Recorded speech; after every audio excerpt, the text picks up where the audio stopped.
Hello, I'm Tristan Hall, and this is a video about American history. I was asked by some classmates to make a review yapping session, so this is for them.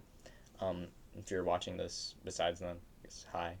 I don't want to waste any of your time, as you're probably cramming if you're watching this video, so I'm going to be speaking very fast. I'll try to move along as fast as I can. There's not going to be a lot of time on every unit. This is more like a review. I'll knock out a few key phrases, a lot of like key events that happened.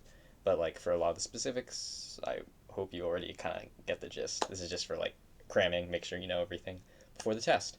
So without further ado, let's get started. Unit 1 is 4.6% of the test, so I'll go pretty fast this unit. It is a pre-English America pretty much, so that involves mainly the Spanish. Before America, of course, there are Native Americans already here. Christopher Columbus arrives from, financed by an expedition from Spain, and then after his arrival, it is mostly Spain who does the colonizing and Portugal, but Spain is the most relevant to American history. Spanish colonies are set up. The Spanish start the Columbian Exchange, which focuses on mainly goods besides slaves, and then there's also triangular trade, which is slavery. The Columbian Exchange, of course, is like mainly focused on goods being exchanged with America, and then goods coming to America, because before that, they were two separate worlds pretty much. So things like potatoes, we only had in America, and then they were brought over to Europe. Things that they'd pretty much never seen before. America didn't have horses, or really any pack animals for that matter. Those are brought over from Europe. This, of course, like changes America, changes Europe, but that's pretty much all you can really say about Unit 1. It's from 1491 to 1607. I'll start trying to say that at the start of every unit. And yeah, let's get into Unit 2. Unit 2 is 1607 to 1754. This involves mainly the 13 colonies before American independence. So you have the British arriving. There's the Roanoke colony, which fails, but then Jamestown is set up. That is like the first colony set up in Virginia. Of course, you probably also know the Plymouth colony, which is set up in near modern day Massachusetts, and there begins this sort of divergence of economic systems. Spanish colonies, going back to Unit 1, you have this finance of mainly gold. The main thing the Spanish come looking for in the New World is, the classic god, gold, and glory. And you have this sense of the Spanish being here mainly to get gold and bring it back to Spain, which then, they'll use for their economy, mainly for trade. Spain gets very rich off this, and the British come to America, well, looking for the same thing, which they don't really find. They instead come to Chesapeake Bay, which has very fertile land. And so a lot of the colonies that are set up in the South are mainly focused around growing cash crops once they eventually do succeed, with Jamestown and eventually the Virginia colony. The structure, again, in the North differs from that. They're just speeding up to like later 13 colonies past the initial colonization. You have sort of New England that's focused much more on like individual farming. You have these people who are like set up pretty much meant as like just family farms. If anything, you have like a business, you'll be like a trader. There are a lot more traders, like people like merchants in the North than there are in the South, which is mainly like, inherits a lot of that British aristocracy, that system. And then you have like this division mainly considered by the Mason-Dixon line. So you have Pennsylvania and Maryland kind of separating the North and the South as like in terms of the colonies and their like economic outputs. Yeah, I mean the most important things to keep in mind from this unit is the difference in like economics and like life in those two colonies. Again, going back to triangular trade, that's a very important aspect of this unit. You have slaves being brought in from Africa, and that's the fundamental like underlying system of Southern economics. It depends on cash crops, which is dependent on slaves for all the labor, and you pretty much have this like aristocratic nature in like the South, similar to like how they have in Europe, while the North is more merchants and trading and you know logging, fishing. You have more like resource excavation that isn't like agricultural, or at least not like cash crops. There's still agriculture in the North. Also, in Unit 2 is the First Great Awakening. This is probably the thing that I've heard the most questions about. Um, Again, it's an anti-religious establishment movement. It is it's like the first national like American experience. So you have the First Great Awakening is like it's all across the American colonies, and it's like you have people like George Whitefield, and you have like these they're popular basically, and they are seen like throughout the colonies. So you have this sort of like united sense of Americanism, even though like more people still at this time have more attachments to like say their colony and mainly to like the Crown of Britain than they do to like America in general. You have that like you have this idea being developed, and again, the also important thing is the challenging of authority. With the First Great Awakening, you have the it's the authority of the church they're challenging. It's not really the like it's not really British authority and crown authority and parliamentary authority, but it's still important because the challenging authority through line it gives people, especially the American revolutionaries, the people who would become the founding fathers, those people, it gives them kind of like a backline. These people revolted against authority and they succeeded, so we can do that too. So, without further ado, on to Unit 3, the American Revolution and the founding of the nation. You have the Seven Years' War. This is, or as known, the French and Indian War in America. You have basically over the Ohio Valley. French colonies were also set up. I didn't mention this in the previous units, but again, competition between different colonial powers. Spain owns most of it, but at least in North America, you have the Dutch were already kicked out by the English by this unit, and you have like French British competition during the 7 Years' War, French and Indian War, over the Ohio Valley, which is like the Great Lakes region, pretty much is the essence of it, and George Washington gets his start here, being sent in, participating in this war, but mainly the result of this is a lot of fighting with the Native Americans, which is also a thing in Unit 2, and the original Unit 1. You have like conflict with Native Americans, and that's also an underlying like important part of America. I'm not going to touch upon it a lot because I think there are just more important stuff to cover in the 30 minutes that I'm doing this for. Um, yeah, but Native Americans are getting like removed in this war. Native Americans are fighting on both sides for both different groups. A lot of American like ideas of expansion or American ideas of economics differ from the French, where the French colonies are mainly like set up in cooperation with Native Americans, or at least not so much as fighting and like settlement to that kick the natives out of their land, like happens in the British colonies. And yeah, this 7 Years' War or French and Indian War, British eventually win. It is very expensive. The British are put into a lot of debt because of it. Uh, and they need like again a way to pay it off. The classic thing of, oh, what are they gonna do? They're gonna tax, and that is where the original conflict comes in. There's also again like connecting with the Great Awakening. There's also the Enlightenment, which will also influence it. But I'm not gonna talk about the Enlightenment that much because we've got to kind of move on to the Revolution. Uh, Taxation without representation. Again, like the big underlying thing. They want representation in British Parliament. Of course, there are like other reasons for the revolution. There's the fact that again the Stamp Act and all these other acts of taxes they had pretty much like hurt pretty much everyone's lives in colonial America, especially in the North with again that merchant like class of people.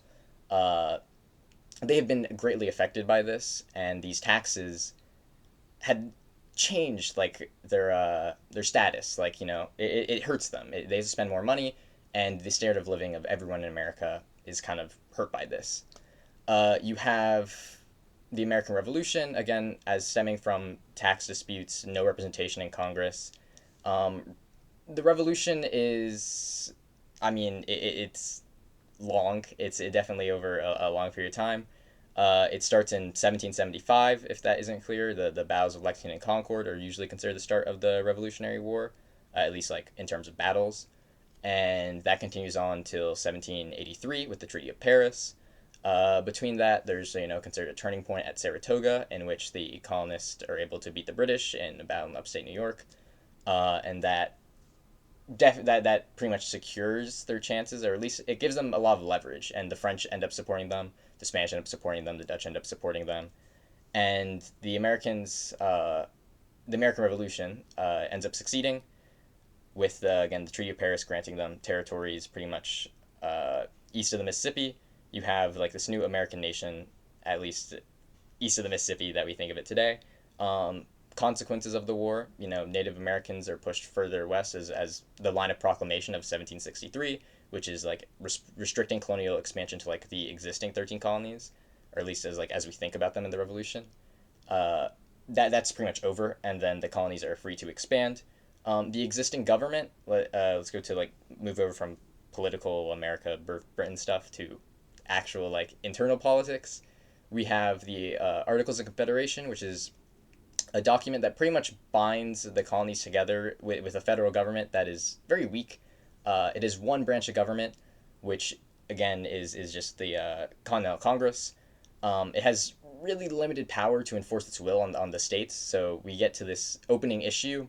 A lot of these issues will show up later of states' rights and whether the states have more authority or the federal government has more authority. Under the Articles of Confederation, the federal government has pretty much no authority.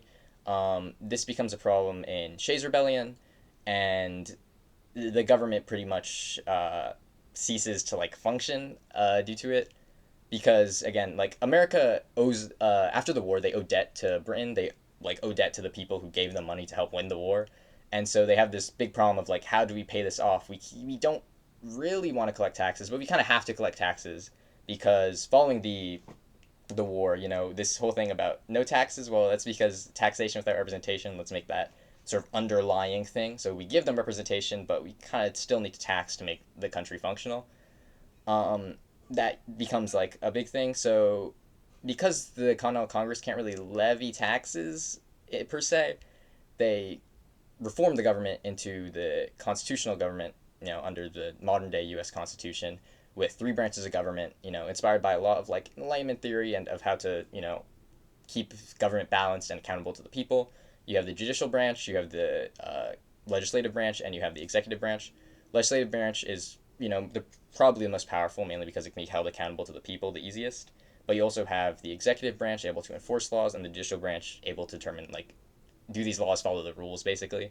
And we'll get more into all these branches of government and their conflicts with each other further into the APUSH, I guess.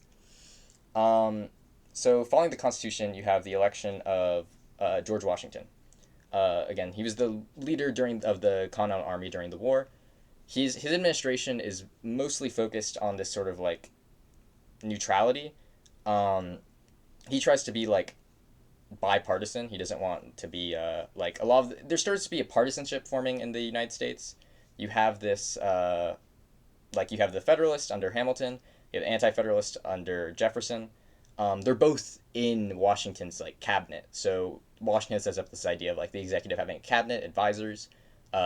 Initially, they are the Secretary of the Treasury, which Hamilton is.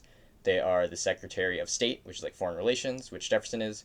And you have Secretary of Justice, the Attorney General, and you have Secretary of War. The most important for Washington's administration is, of course, Jefferson and Hamilton. Hamilton being a Federalist and wanting to encourage the strengthening of the federal government so that the executive has the authority. And what this means later on is that Federalists believe in a more open interpretation of the Constitution, so that the executive is able to exert more authority and the federal government in general is able to exert more authority, not just the executive, it's also the legislative branch. Anti-Federalists really want, they really are worried about, a lot of the American Revolution was inspired by the idea of like tyranny, right? The king is a tyrant, and the king is enforcing his will, even though like British has like parliament and all that, it's still the king technically who's the head of state. And so it's like, oh, it's tyranny. And Jeffersonians, like, and people who support Jefferson, anti-federalists, they're really like, we don't want anything with tyranny. And so again, we don't really want to have open interpretation because that could lead to tyranny. And so the Washington administration is most successful in setting like standards for presidents. Again, Washington only runs 2 terms, which is a standard held by most presidents. And again, the idea of neutrality, of Washington neutrality, of like having no alliances with anybody. We just do, we don't want to be drawn into wars because of alliances. That's a big idea of the Washington administration. Wars will show up later with like quasi-wars as we move into the next unit, Unit 4, 1800 to 1848.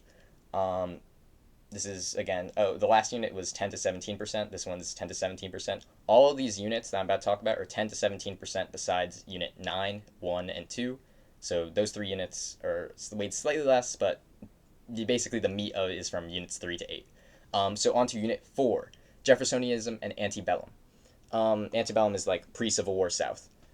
So the Federalists kind of start falling apart. There's the administration of John Adams following George Washington, and his administration, he's a one-term president, and a lot of it is fighting with the anti-federalist. John Adams is a federalist, but there's this big sort of problem of again trying to how to expand that executive authority. A lot of people in general, not just the anti-federalists, but American people, think that Adams is going a bit too far. There's things like the Alien and Sedition Acts, which kind of restrict freedom of speech. Um, there's also like the Bill of Rights again. So the people who are concerned about tyranny, they're like, oh, we need to add this stuff to the Constitution to make sure that like the federal government can't overreach, and the people's rights, everybody is protected. And so the Bill of Rights is kind of made, it's like amendments 1 to 10, kind of protecting everyone. So, the most famous one, the first one, First Amendment, being like freedom of speech, freedom of religion, freedom of press, all of that. So that's like an important thing for the anti-federalists. The Federalists initially would just want to get the Constitution done as fast as possible so the central government would be strengthened. But anyways, I digress. We are back to like 1800. And in the election of 1800, Jefferson wins. A lot of what would come up is a bunch of like Democratic Republican presidents, which are the party of Jefferson, which are basically like a continuation of Jeffersonian policy for the most part. Like you coherent, pretty much the anti-federalists become a like coherent thing, while the federalists kind of fall apart due to disagreements. Hamilton gets out of politics. You have gets shot also, and you have like John Adams also like losing. The Federalists lose a lot of support, and so you have basically let's talk about Jeffersonian ideas. Jeffersonian ideas, basically the core of it is about yeoman farmers. There's just like Federalists are mainly supported by like bourgeois, like shopkeepers basically, and later on industrialists and like whatnot. The Jeffersonian party is pretty much it's the farmers, the free like individual farmer. I own my land. This is what an independent America is supposed to be about. That's like what Jefferson's underlying thing is. He does, of course, the Louisiana Purchase, though, which, it never says in the Constitution that the executive is allowed to purchase land, but, it is beneficial to America, so he does it anyways. And yeah, most of his time in office is like, there's this conflict with France also, Napoleonic France, this whole quasi-war thing of like, and there's also the problem of impressment, which is British soldiers like keep coming onto American ships because the Americans haven't repaid their debt yet, and so the British think it's their right to come on American ships, steal their like crew, force them to serve in the British Navy, and also take their like their goods on the ships. There's also this like again quasi-war with France. There's this whole like thing. There's also like Barbary pirates. So America begins like building a navy. We begin having like an army to deal with this kind of stuff. These are just like conflicts across the seas. They're not really like on American soil conflicts, but it is pretty notable for America because like a big problem between the Federalists and Anti-Federalists is what do we do with like foreign relations. A lot of people think Jefferson, like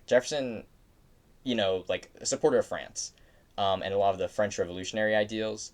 But yeah, and as we get to the Jefferson administration, there's Napoleon in charge. There's whole like, do we really support them? Are they our revolutionary friends? I mean, they supported us during the war. There's this whole thing, but I mean, none of it really comes to a head. So, what are you gonna do about that? What does come to a head is that impressment thing with the British, and eventually the War of 1812. During like the Napoleonic War is still going on in Europe for Britain, but there's this like sideshow, or at least in American history, it's the main show of the War of 1812. It's this conflict mainly fought over the Great Lakes, though there is like later the Chesapeake Bay like whole campaign thing, and the British burning down the White House, the classic.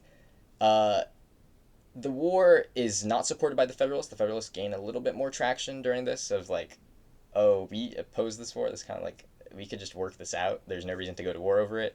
But yeah, the war eventually happens. Even though there's like trying to broker a deal, the declaration of war, things travel very slow back then, and that whole declaration of war goes through. There's a lot of fighting over the Great Lakes. Nothing really happens with the war, but it is important for securing American independence. So this is kind of like a second war of American independence. The British don't beat us. For all it is. The British try to invade. They take DC, sure, but they lose at Baltimore, and they pack themselves back into the sea and leave. And a peace agreement is agreed on, and it's pretty much just the status quo. Uh, but a lot of Americans do interpret it as a victory, and that's important because, again, this leads to pretty much the disintegration of the Federalist and the era of good feelings under James Monroe. He's the fifth president, by the way, just if you're keeping track. Um, the main, like, Monroe pretty much, he doesn't run against anyone in 1820. Their party just kind of, like, the Federalists just kind of fall apart. There's not really coherent opposition to the Monroe administration. The War of 1812 being seen as a victory by most people means that there's broad support. Yeah, Monroe Doctrine, show up later, issued like it tries to interpret America as like the regional power, the defender of like the Americas. Um, they're not really involved. It's really hard to enforce as America. Like you can't expand your colonies, but like don't really do anything about that. Very hard to enforce. There's also the 1820 Missouri Compromise, setting up the stage for slavery. It pretty much just kicks the can of slavery like down the road. Just keep it equal, and we'll figure it out at some point. This is like the first compromise of like we'll learn about them later, but this is the early one. Um, the election of 1824, so we see opposition in this election like a lot. There's this whole like split. There's four-way election. There is mainly Jackson and Andrew Jackson and Quincy Adams. Jackson, a war hero, won the Battle of New Orleans in the War of 1812. Um, he wins the popular vote, but he doesn't get enough electoral support because it's split across the board, and so the election goes on to the House of Representatives. One of the runners in the election was Henry Clay, and Henry Clay, being an influential legislative person, is able to broker a deal pretty much with John Quincy Adams, where he'll get the House of Representatives to vote John Quincy Adams in as president, and then Henry Clay, maybe we get some stuff get in your cabinet, something like that basically. This is viewed as the corrupt bargain, um, highly unpopular, but it does happen. John Quincy Adams does become the sixth president, and a lot of that means like anti-federalists, or the Democratic Republicans at this point are very angry. Uh, in 1828, there is Jacksonianism comes in, and you have Andrew Jackson succeeding in his presidential bid. He he wins the election against John Quincy Adams, and he ushers in this new kind of like new idea. He's one of the important presidents that you'll need to remember because with him comes this new idea. The Democratic Republicans go to being the Democrats under him. Um, so Jackson does a lot. Let's start with the Trail of Tears because I think it's the easiest. Again, that pushing Native Americans out for settlers. Jackson openly violates what the Supreme Court issued. The Supreme Court says honor these treaties, and because the Native Americans bring it to court, and they win, and then Jackson's just like, yeah, who cares? People, you can't do anything about it, and so they're still forced off their land. A lot of people die. Um, Moving on, tariff of abominations. This is a big thing with this administration. They start issuing tariffs like protectionism. We want to benefit our industries, whatever tariffs. Southern states don't support the tariffs because like it hurts their industries. So becomes this conflict of states' rights again, nullification. Can we just nullify these tariffs? What is the federal government going to do? Promoted by people like John Calhoun, a big slaver in the South. There's more reform under Jackson's administration to achieving like Jeffersonian ideals. There's more power to poor like white farmers. They're able to they're everyone who's able to vote. It's not just like white landowning males. It's not just white males, and you have this start of industrialization also occurring around this time. There's this market revolution in terms of economics of the time. You have transportation, which is mainly for like canals, railroads, steamboats. They all start to develop around this time, and also like it allows for increased market activity, but it also allows for like the spread of ideas, leading to the Second Great Awakening, which influenced social reform, like education, with like Horace Mann. He's an education advocate. There's temperance. There's abolitionism. William Lloyd Garrison, abolitionist movement. It's viewed as radical at the time, because a lot of this reform is like viewed as radical at the time. You also have like in terms of society, you have gender roles starting to be challenged with the start of the feminist movement with like Seneca Falls in 1848. You have like women's domestic roles being challenged with like the start of manufacturing labor, with some women being pulled into the workforce. Mainly unmarried women. So you have the start of like women in the workforce, at least in America. Uh, there are people like, Katie Stanton at Seneca Falls, like Lucy Stone, Frederick Douglass. Those are some names. You remember those people if they show up. You have the start of territorial expansion, which will lead us into the next unit. Um, we have here pretty much Manifest Destiny, Civil War, Reconstruction. That's Unit 5. We're on to Unit 5.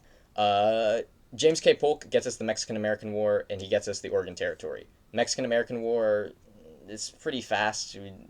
Mexico is kind of having problems. They get crushed. There's a whole issue of Texas, but, Texas isn't really important. The results are. So what happens is, of course, Texas is annexed into America.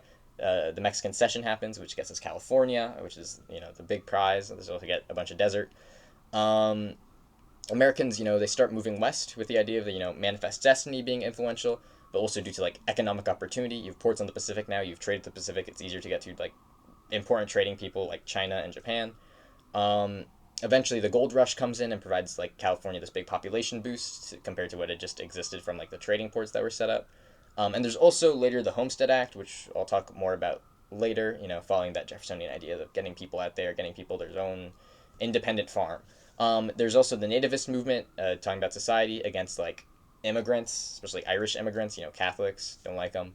Um, in terms of economic development, there is slavery's expansion in the South. You have the cotton gin. You have replaceable parts. Textile manufacturing becomes more prosperous. Cotton output becomes more prosperous because of the cotton gin.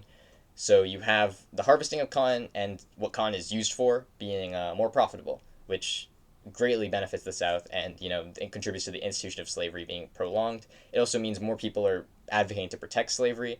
This is kind of like a last unit thing, but you just fit this in there of technological development.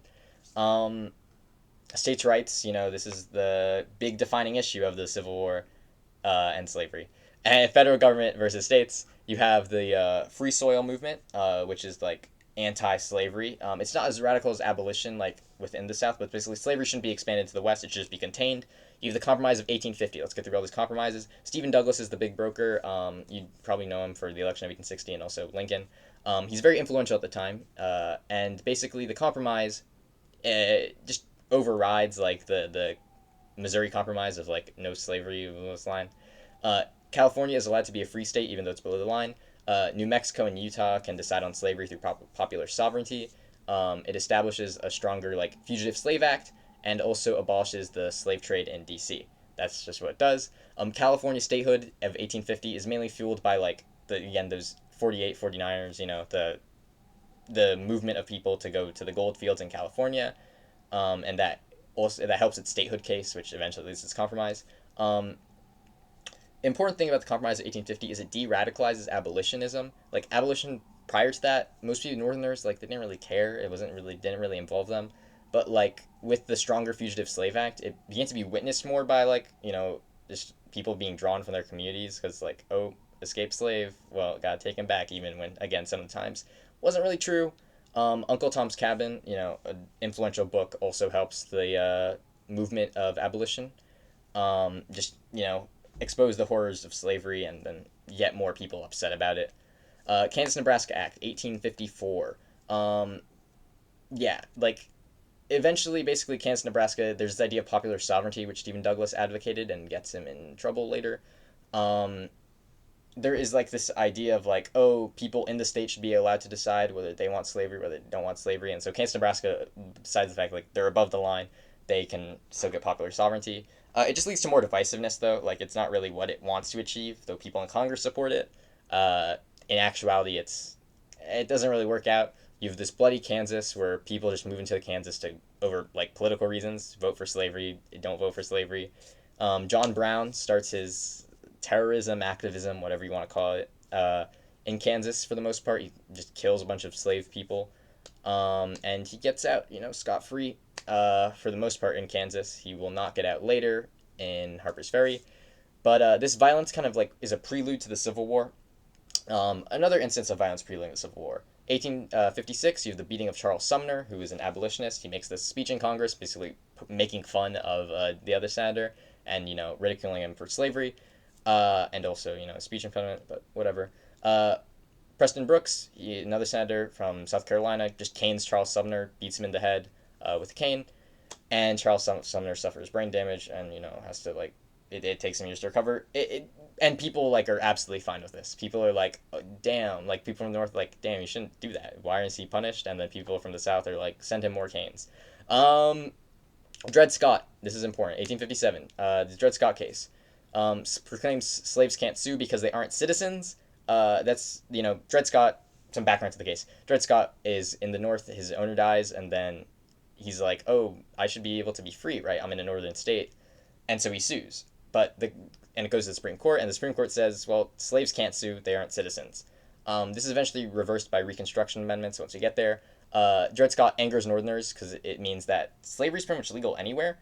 Slaves can if slaves can't sue, then that means slaves can just like be brought into the South, and if they aren't citizens, then well they have no control over it. You can just let like people from the South can just bring their slaves into like Boston, New York, Chicago. The people there can't do anything about it. So slavery is pretty much legal everywhere. And it just pisses a bunch of people off. 1860 and secession. Before 1860, there's Harper's Ferry, which just this continuing trend of radicalization and polarization before the Civil War. We have John Brown here again. He just raids Harper's Ferry. He gets in. Buchanan sends in the military. John Brown gets captured, and then he becomes a martyr as he gets executed for this. People some people think John Brown is like being very righteous for doing this, liberating slaves through violent means, albeit. Lincoln, let's get to 1860, the election of 1860. Lincoln becomes famous debating Douglas over like the Illinois seat, and Lincoln becomes famous, and so he's able to secure the Republican nomination. Democrats choose Douglas, but he doesn't really have full support from the party, especially due to popular sovereignty, which he advocated for, which a lot of people didn't like. Buchanan didn't like. Buchanan's the previous president, President 15. You don't need to know the presidents between Jackson and like Lincoln for the most part. Democrats split, and there's like 4 candidates in this election: John Bell, John C. Breckinridge, Stephen Douglas, and Abraham Lincoln. The election is pretty much split near evenly 4 ways in terms of the popular vote, but Lincoln does secure the presidency through winning a majority in the electoral vote. The Democratic split is the biggest reason why, so a lot of like the South is captured by different candidates. You have like moderate states, states that allow slavery but don't really want a civil war, captured by Douglas. It's a whole thing, but Lincoln ends up winning the most electoral votes. Both sides, they do not trust each other. They are radicalized from all the things that I've mentioned. Lincoln's stance of union is pretty much his main like campaign thing. We believe in union because people start seceding under Buchanan, and then eventually dismantling of slavery. The North is bigger, so they end up, we basically just skip the Civil War. The North ends up winning, big surprise. It's a very long war. It helps. It's the first like really industrial war. So you have ironclads. You have like now you've like more people die basically. A lot of people are dying in the Civil War, and it's all Americans. Eventually, again, there's the Emancipation Proclamation, liberating slaves that are in the rebelling territories, not in the like the border states that still have slavery. So Missouri, Kentucky, Maryland, whatnot. Military government. Reconstruction. So the Civil War ends. Lincoln gets shot. Johnson is in charge. Reconstruction begins. Reconstruction is mainly led by Congress, because even though Lincoln is a very powerful executive, he does a lot of stuff to help us win the Civil War, and he's able to like overstep the typical boundaries of an executive to win the Civil War. With Johnson as vice president, he's not really liked, and so Congress pretty much overrides him. Johnson takes over from Lincoln. Congress does most of the work. Johnson gets impeached. He has limited power, but they do push through, the Reconstruction Amendments, 13, 14, 15. 13 liberates slaves. 14's like due process and the rights of citizenship, like birthright citizenship. 15 is like voting rights, so everyone should be able to vote, or every man should be able to vote. Grant. Grant takes over after Johnson. He's the Republican candidate. He is from the Civil War hero. He was like the commander, the highest general in America during the Civil War, during the Union during the Civil War. He under his administration, the 15th Amendment was passed, and he uses like congressional support to fight for Reconstruction. He believed in Reconstruction, and he sends in Union troops to help enforce Reconstruction, deal with the KKK, all the stuff. but it agitates white supremacists. It ends up pissing more people off, and then Grant's administration also has a reputation of like corruption. It wasn't him, like he didn't do the corruption. It was just people in his administration. Like he's a revered in the North, but at the time, but like a lot of the stuff, there's this whole historical revisionism with the South and during Reconstruction, of like, oh, the South's fighting for a good cause, oh, whatnot, whatnot. So like the failures of Reconstruction overall, you can say it's a failure, you can say it wasn't a failure. It does achieve some goals, those amendments are passed, but like overall, the quality of life for people in the South doesn't really improve. There's things like black codes, Jim Crow laws. Jim Crow laws are more like society dividing. Black codes are more like labor, and where black people can work. There's this like tenant farming kind of thing where like the landowners pretty much still have power. They have power over. They pretty much just like it's sharecropping. They give like parts of the like land for black people to work, and they take most of the crop. And if this eventually becomes like the dominant economic system for agriculture in the South. Reconstruction ends in 1876. There's this whole compromise. There's Tilden, who's running for the Democrats. Hayes, who's running for the Republicans. There's this whole like thing about the vote's very close, and they can't really say whether Hayes won or Tilden won. Tilden like won the like popular vote, but there's also the fact that like they're stopping black people from voting in the South, which is a big problem. And so there's this whole like recount thing, and the eventually the compromise is pretty much you end Reconstruction, we let Hayes win, and so that's what happens to avoid civil war. Because the Democrats are very angry about this. You leave Reconstruction, allow the governments, the new state governments that have been set up by Reconstruction to just exist now, and everything's good. So yeah, that is Unit 5, Reconstruction. We also acquire Alaska during this time. I don't know if that shows up. It just happened. 1865 to 1898, Gilded Age, and social economic development post-Reconstruction. You have the development of the middle class compared to like previously like middling people. You have a more prominent middle class, like not as prominent as it will be later with like being able to spend, but a lot of you have like people who are more wealthy. You don't have just like peasants, especially in cities. You have like the development of like skilled workers who are able to get a space for them where all these panics are happening that they don't just like lose all their money and are like cooked. Westward expansion continued. Homestead Act, like people keep moving out west. Expansion of like human farmers, whatnot. New South. There's the idea of the New South. Like they seek to modernize. They mostly fall flat. Jim Crow, black codes. Yeah, black citizens become second class. End of Reconstruction. Laissez-faire or whatever. Like government hands off of the economy. Basically, it happens. That's the economic policy for like most of this period, all of this period, pretty much. Abuses. Like there's corruption in government. Graft, especially in like local governments and on the federal government. You have like political bosses, Tammany Hall, stuff like that. You have scams, you have monopolies. Monopolies are a big thing. Like you think of the robber barons, John D. Rockefeller, you have like Carnegie Steel, J.P. Morgan, these people. Less powerful executives during this time also. So like Congress is the bigger role following Johnson, Grant, so on. Like this is like the big protectionist tariffs which occur. You have presidents. It was Grover Cleveland. These tariffs pretty much. You have third parties also during this time. The Populist Party, supported by like farmers. It's meant to like benefit farmers. It's anti-corporate interest, which Republicans are seen as like supported by, but like a lot of these people don't really want the Democrat Party, who doesn't seem to be doing anything. So yeah, there's like the Populist Party. The Democrats do eventually absorb them with Williams Jennings Bryan, who is important, a big figure. It shows up a lot. Bimetallism. That's the adding of silver to the gold standard. So America has been running on a gold standard. Oh, I forgot to talk about the National Bank, but like, if you're still here, the National Bank is like it's established under Hamilton. Jefferson doesn't renew it. I mean, not Jefferson. Jackson doesn't renew it, and so you have like a national, non-existent national bank. You have like the gold standard pretty much just runs the federal government, like or the federal like the economy, the national economy.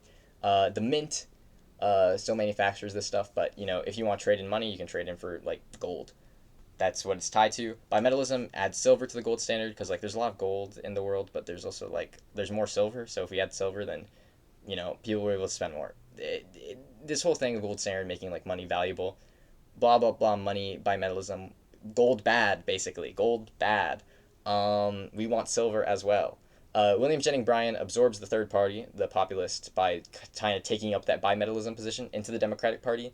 The cross of gold is like his famous speech, hating on the gold standard. Bimetallism doesn't really end up happening though, and later the gold standard ends like partially under FDR and then later under Nixon. You've immigration. Immigration, big thing in this time. You've push and pull factors. That's like mainly what the AP said they'll do. Push is like war, instability in Europe. You have the 1848 like revolutions across Europe, formation of Germany, formation of Italy, Hungarian Revolution. There's a lot of wars. There's a lot of not so good times. And there's more job opportunities. The pull factors, like there are more job opportunities around the country in America. There's raw barons also abusing labor, which ties into the next unit. 1890 to 1945, America on the world stage, American imperialism to World War II. And like also the progressive movement at the start of this, the Spanish-American War, start of American imperialism.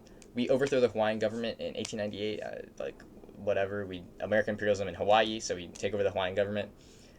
Basically, we do it for American business people who are there. We just overthrow Hawaii, we take them, and we annex them.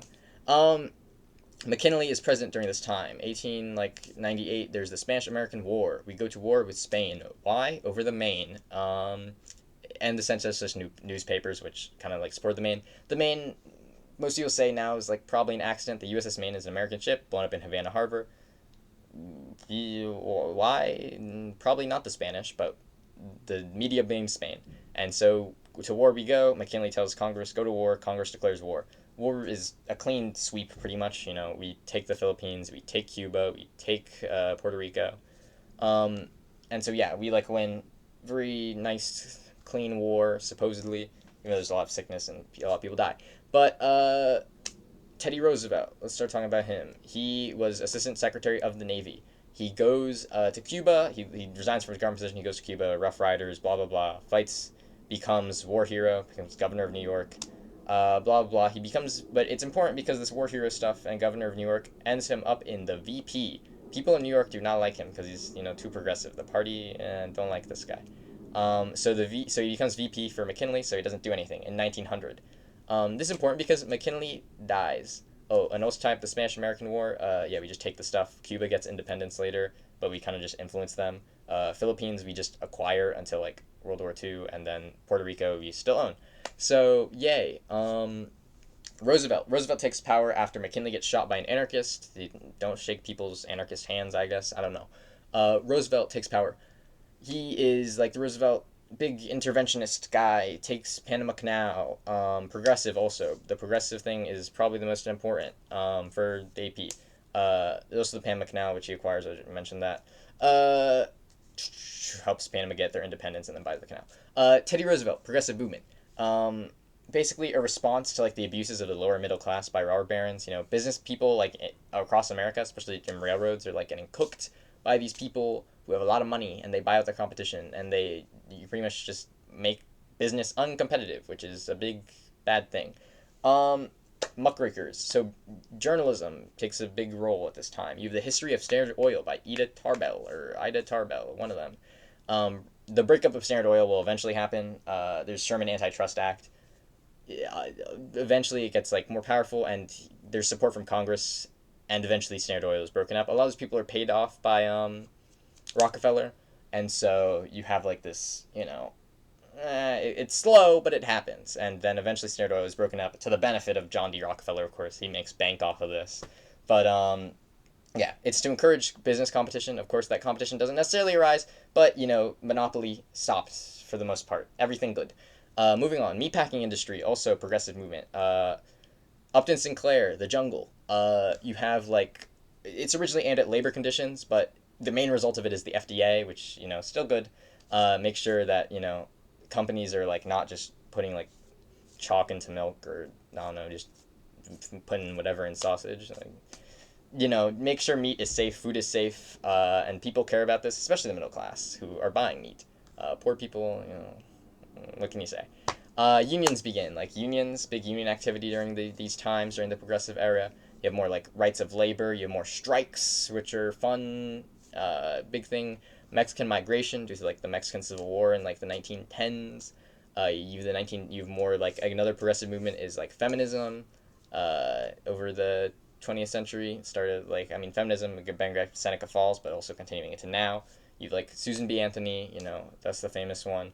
Eventually, the 19th Amendment gets passed following World War One, 1920. The 19th Amendment gives women the right to vote.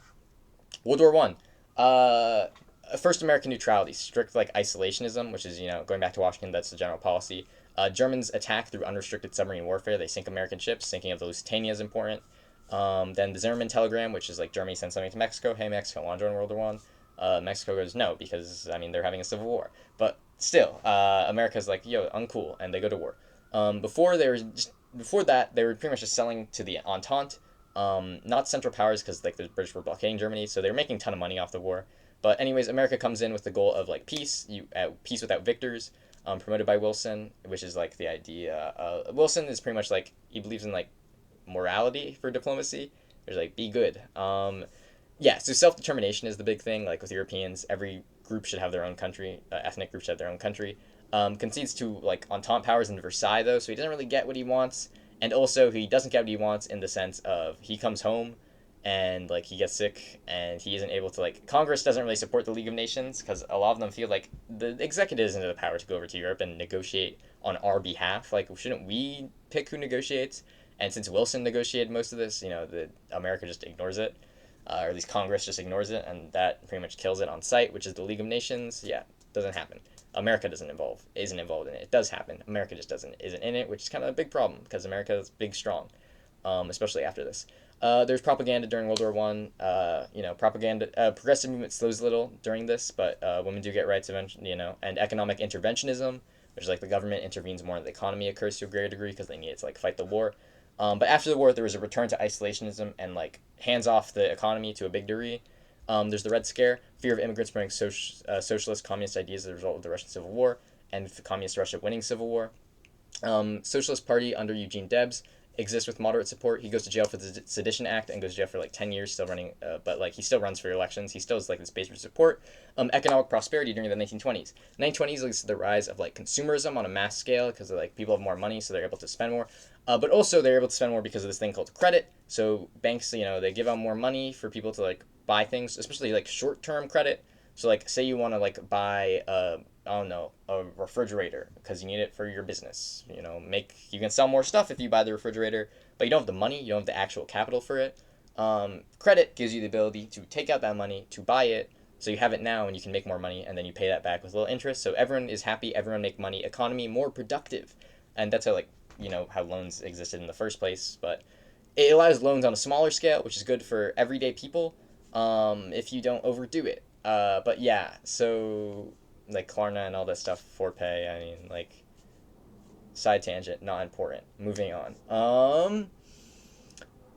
Okay, yeah, Prohibition also in the 1920s. You have societal change, organized crime, bootlegging, speakeasies. This changes society because it leads to a rising role of women and like flappers and whatnot. A more like liberalized kind of society in terms of like not liberalized, like free society. Like people are more free-ish to like do what they want in these speakeasies and be drunk and have fun. Greek Gatsby, blah blah blah type shit. I can't say that. Start of credit and starts credits and loans, vacuum cleaners, washing machines. Technological innovation occurs in this time. T model, the car, vroom vroom vroom. Everyone has car. They have more like independence in society. There is the Great Depression, 1929. Thursday, economy collapse. Black Thursday, economy collapse. They tried to fix it, doesn't work. Herbert Hoover, he tries, but the businesses, especially the businesses, they try to stop the economy from collapsing. They don't. They try on Monday, after the stock market opens on Monday. Doesn't work. On Tuesday, collapses again. Oh, Great Depression time. Herbert Hoover, he wants to do stuff, but he doesn't really want to touch the economy too much. It's kind of like he thinks it's a bad thing to play with the economy, just violate like rules, like get off the gold standard. Don't really want to do that. Don't touch the gold standard is what Herbert Hoover thinks, and just work with businesses to try to like fix the economy somehow. Doesn't really work. People blame him for like, why is he helping the businesses? Because the businesses are trying to fix the economy, and he's giving money to the businesses. Like that doesn't seem right. That doesn't make sense. Yeah. So like, Herbert Hoover highly unpopular. Because he's highly unpopular, FDR wins in 1932. Yes, 1932, the election of 1932.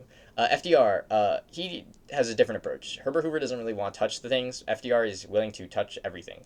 He attempts to do whatever he can to like fix the Great Depression, or at least not fix it economically, but like make it better for the American people.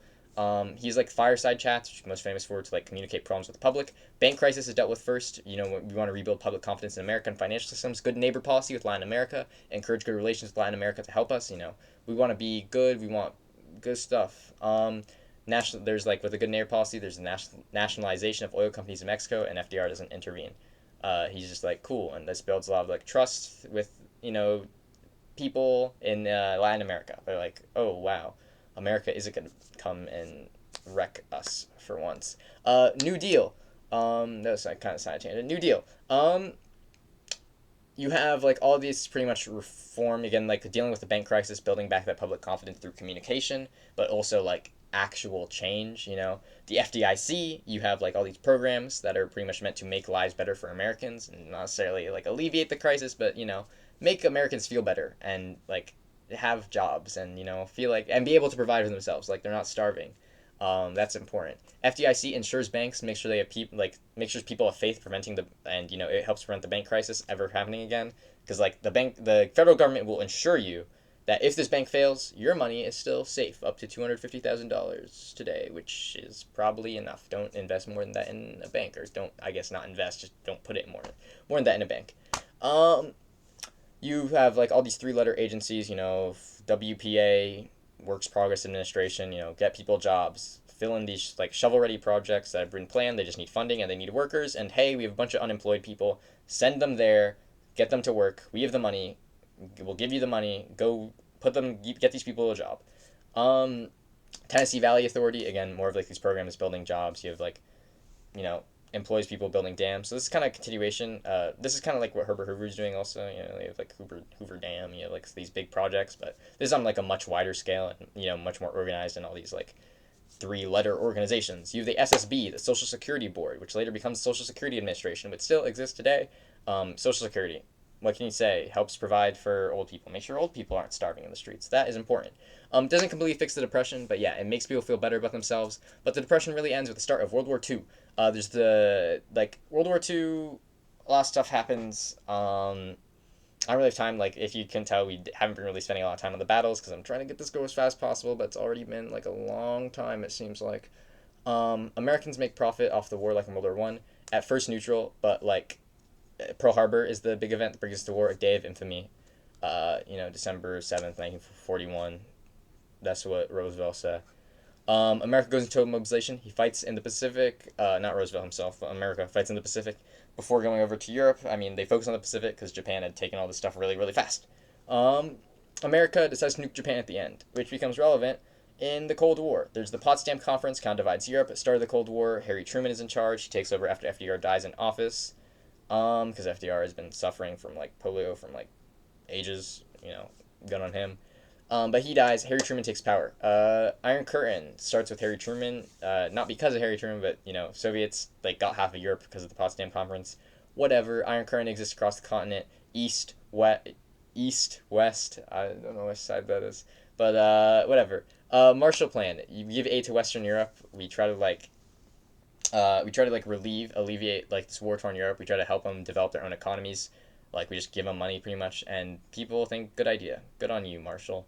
Building of alliances with communism, against communism, with NATO. So you have like NATO, big alliance, North Atlantic Treaty Organization, pretty much Europe, America, Canada, meant to like military alliance, the strictly military against communism, against the Iron Curtain, which exists with like the Warsaw Pact, which they have, which is like their own little fun military thing.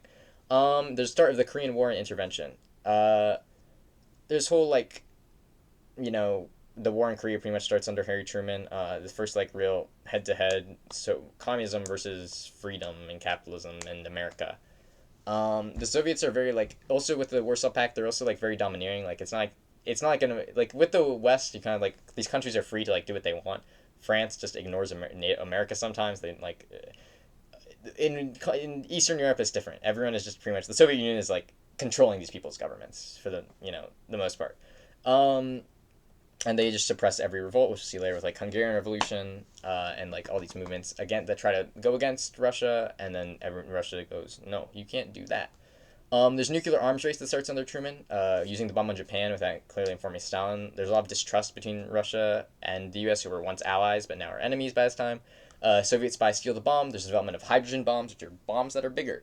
Eisenhower. Eisenhower takes over after Truman. You have the policy of brinksmanship, which is like we just build more bombs and we go as far as we can to the brink without actually going to war. So we don't have war through like the policy of like mutually assured destruction. Mad, it was like we don't want to kill each other because I mean we don't want to like we'd never actually use the bomb because then that would be the end of the world because you'd use the bomb on us. So like we're just gonna keep building stuff to make sure we don't fall behind, and this seems like a totally a good idea that will always work.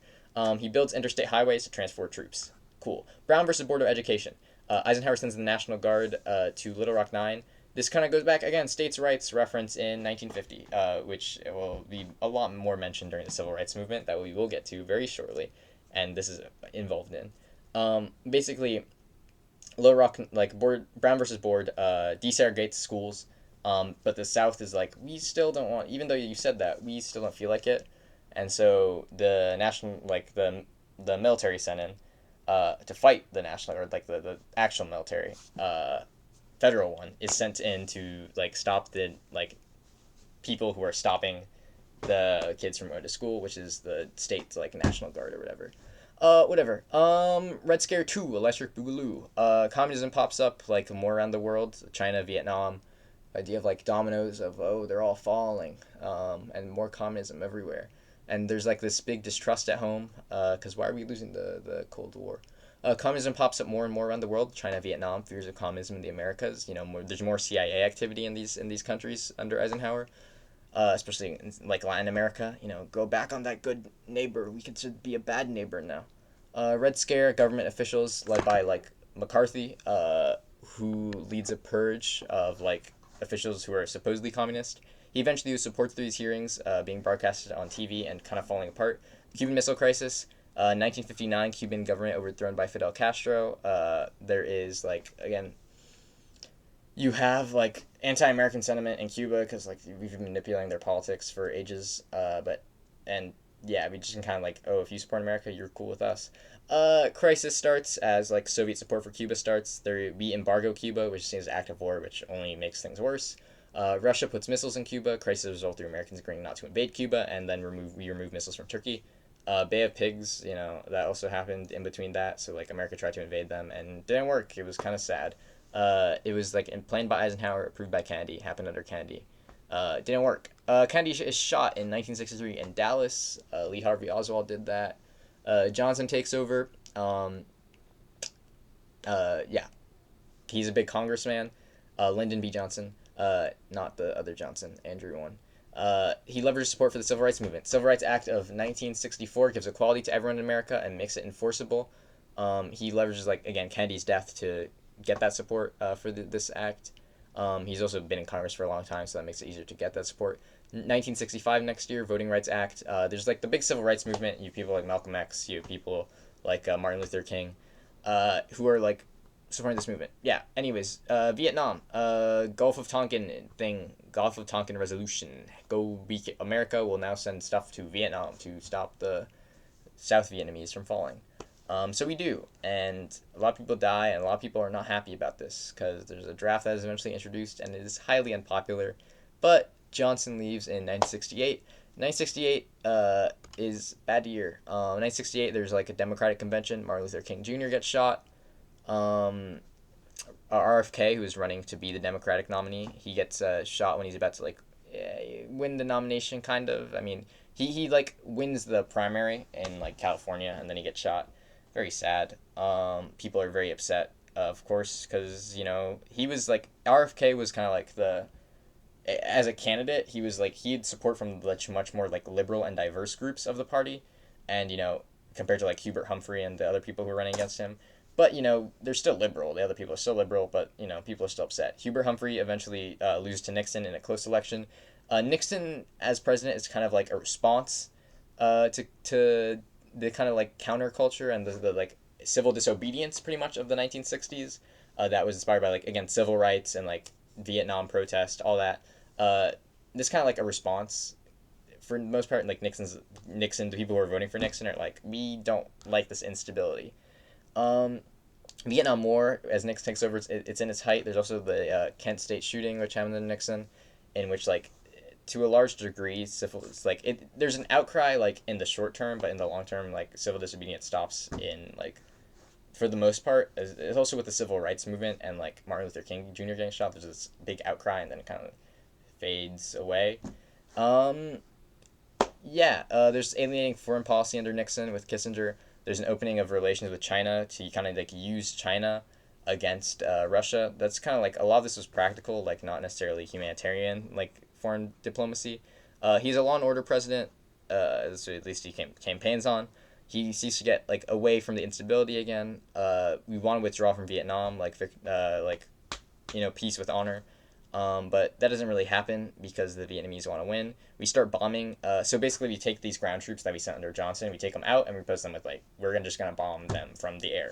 And so that's what we do. We just bomb Vietnam. We bomb Cambodia because of this like Ho Chi Minh Trail where they're getting support from like going through other countries, and so we start bombing Cambodia. And there's this whole thing with Cambodia that does not go well. It's very bad for Cambodia and Vietnam. But eventually, we do leave, and it's kind of disorganized, and it's kind of a mess.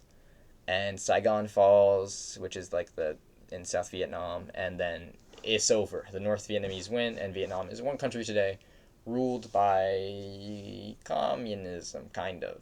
That the North won, basically. Watergate and the aftermath. So Nixon, famous for doing bad thing. Nixon, under his administration, tried like cover up a break-in to the Democratic headquarters. That's very bad what he did. And he tries to cover it up, and the court, and eventually people get on his tail, and they start exposing him.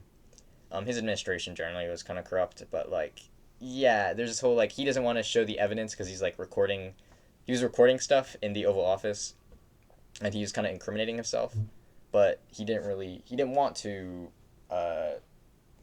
like fully incriminate himself, so he refused to give out the recordings and so he's ordered by court to, and eventually like as soon as it becomes clear that he's not going to be able to get his to hold his office, he resigns. His administration is continued by Ford, Gerald Ford, who was not vice president when he got elected, so he's the only like person to be president without having ever been elected as either president or vice president. Ford takes over.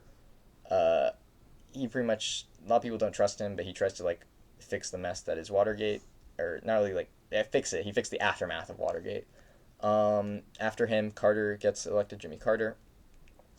He deals with the oil crisis and the Iran hostage crisis. The oil crisis has to do with like OPEC countries. America, like ever since Israel's existence, has supported Israel, and Israel at this time was like fighting the Yom Kippur War and like all this stuff, and Arab countries agree to like stop. They increase the price of oil basically drastically, and this hurts America a lot, who is very dependent on oil, because we're highly dependent on it because we use it more for like automobiles, trucks, whatnot, and so the increased price of oil hurts the U.S. economy badly over the 70s, and Jimmy Carter doesn't really find a way to deal with it. It's not really dealt with. Nothing really happens, just life is, there's a whole malaise, people feel bad about America and whatnot. There's the Iran hostage crisis, which begins, there's the Iranian Revolution, which is like the government of Iran, or the American-backed government of Iran, is overthrown and replaced by Ayatollah Khomeini and his like Islamic radicals, pretty much. It's complicated, but eventually the U.S. embassy gets stormed and the people there are taken hostage. And Carter cannot really find a way to get it back. Carter, there is, he did like, he helped, he's a peace broker. He tried to help broker peace between Israel and other Arab countries. Does this help the oil crisis? Not really.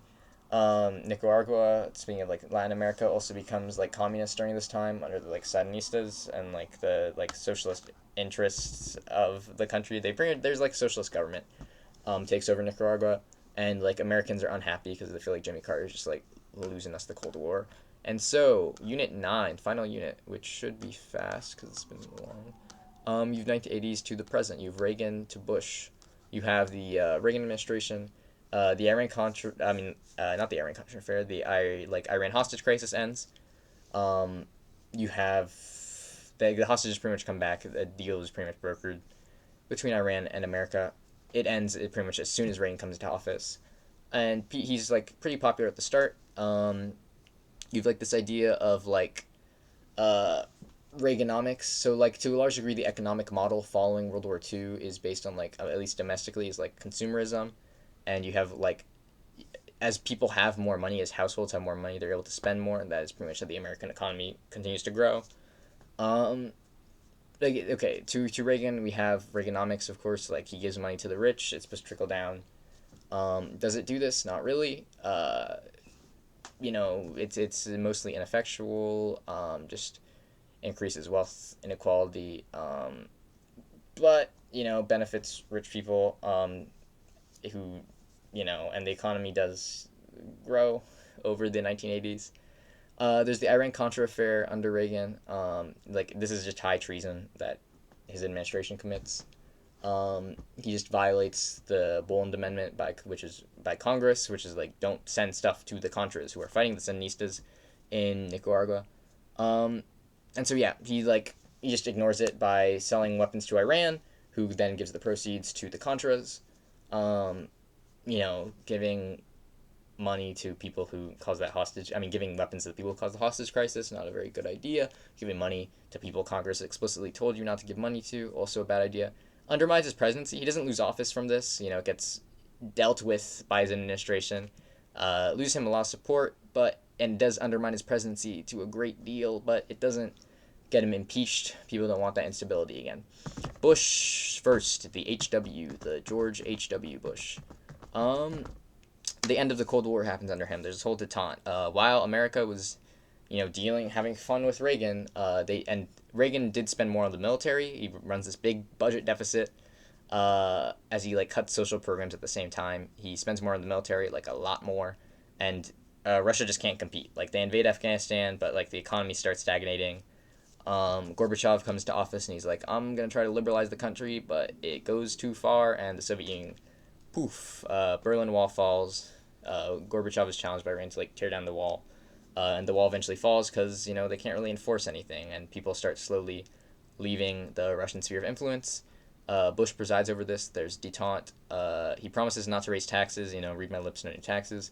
But he does anyways because he kind of has to fix the deficit, which he does hand Bill Clinton, who's the next president. He loses because he doesn't.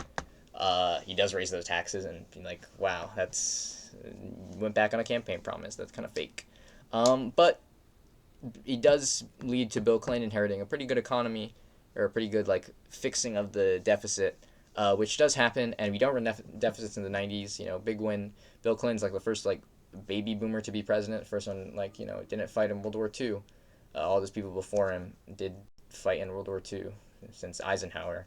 And the 90s like good times, economic prosperity. Of course, like Bill Clinton gets impeached, but it doesn't really work, and it's very political, and it was for like sex. Doesn't matter.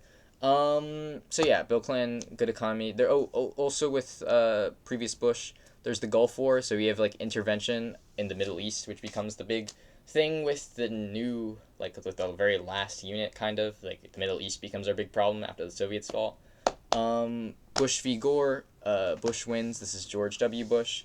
You have 9/11. You have the Iraq Wars. You have intervention there. And that kind of contributes to the end of American, of at least the APUSH course of American history. Yeah, Obama gets elected.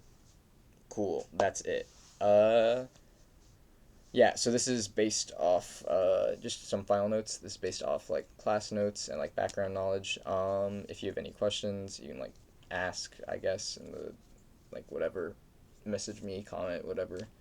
Yeah. Okay. Bye bye.